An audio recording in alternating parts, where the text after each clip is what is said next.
With me, that's part of my persona, is to wear dark blue. Dark blue is the color of lust, and that's my persona. I'm out there when I go and I do my ministry, I'm all about sex, and I'm finding out what people's behaviors are. I'm a very flirty type of sister, but that's how I get my message through. That's how I find what individuals are doing, and then I could try to do my ministering and give them my life experiences, or maybe change some of their behaviors and finding out what they're doing and who they're doing it. It's life experiences, as Tracy. I've been positive for 19 years now, and what really motivates me is this disease. And what motivates me as Loosy to be the person that Loosy is this disease as well, because it can be very dark, and I want to be that light, that joy, that intimate touch at a point, to let people know that they're worthy of being out in our community, being out and about, living HIV positive. So with the sisters and Tracy, they're intertwined, because what I've done, what my life has been being HIV positive, has made some of these things happen as a sister. If I would have never been positive and lost my job, I would have never been able to do this.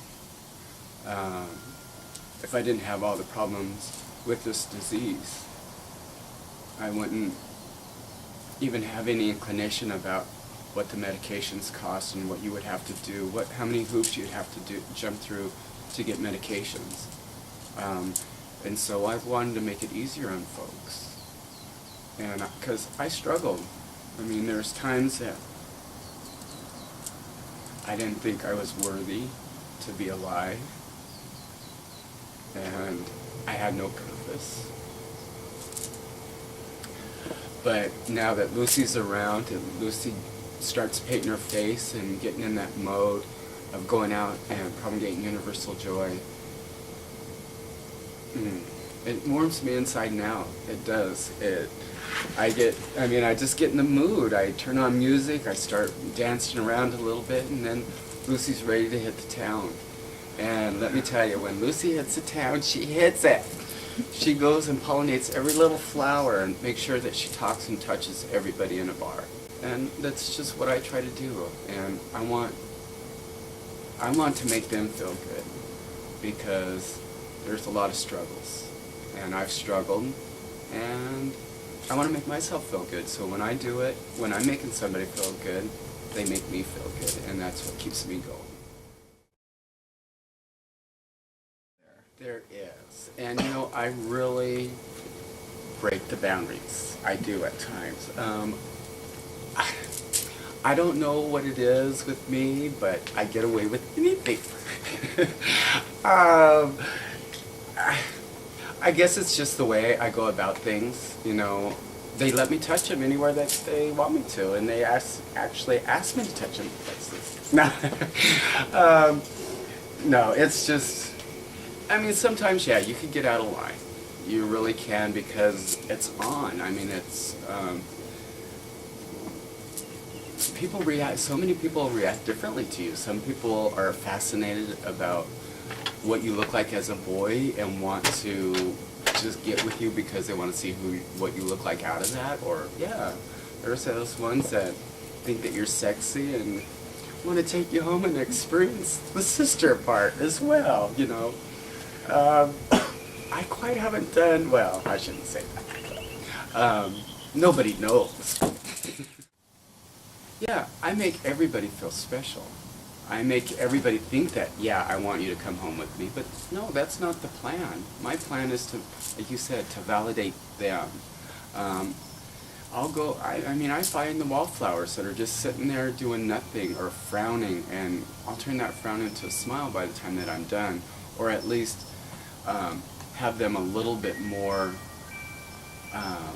free the next time that they see me, that they won't be so starch and when you come up to them, because some people just get frigid when you get ready to walk by them. You know, they're afraid what you may do, you know, and I think that's their own insecurities or whatever. But if you just, you know, stop a sister and talk to them, you'll find out that they're very sweet.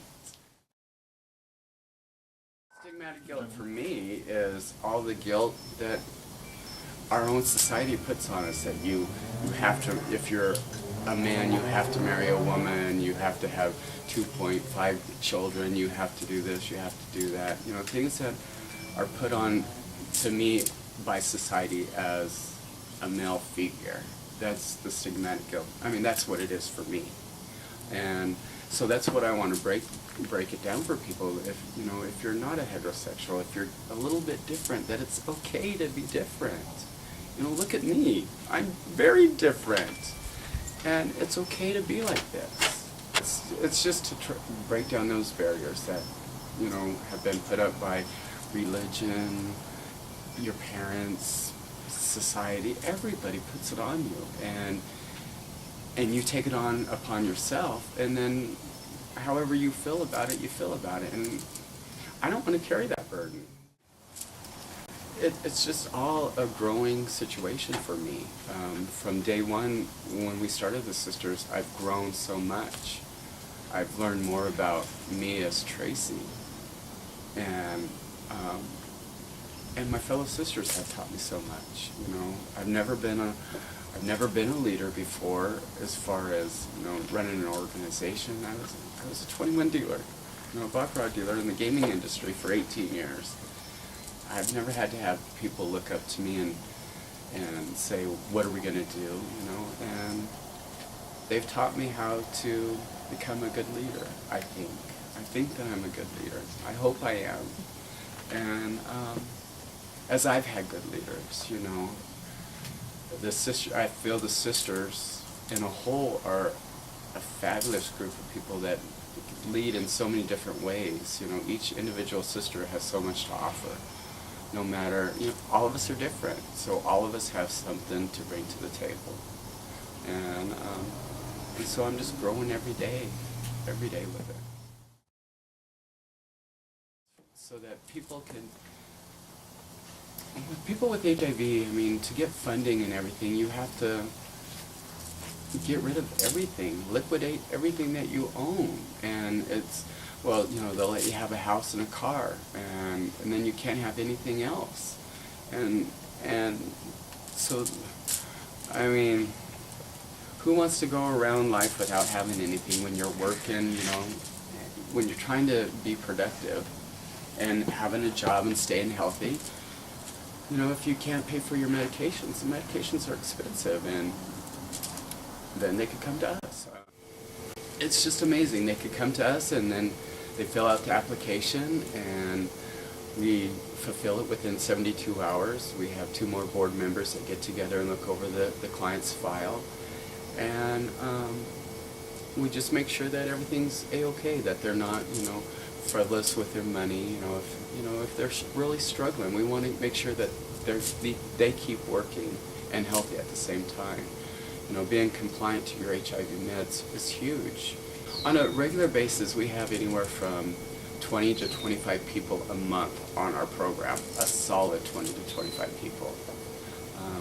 In our 2 years that we've been up and running, our SADAP programs paid out over $180,000 back to our community, and that's with less than 400 administrative costs. So I think that's pretty big with it, you know, from what we've paid out and what it costs to run that program. So it's something that's needed, and everybody sees that and using it. It's been very successful.